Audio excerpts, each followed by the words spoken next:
hari ini hari Jumat, hari penuh dengan berkah, tanggal 27 ya Desember 2024. Kegiatan saya itu adalah karena libur ya, masa cuti. Kegiatan saya itu adalah melihat pengerjaan-pengerjaan yang ada di sawah ya. Ini pada pagi hari ini itu adalah kegiatan pemupukan.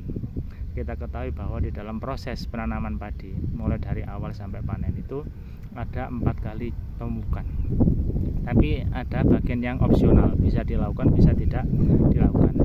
Misalnya di pemupukan dasar itu biasanya dilakukan sebelum ditanam, itu diadakan pemupukan dasar yang menggunakan bahan organik, tapi saya tidak melakukan itu. Saya langsung kepada pemupukan susulan yang pertama.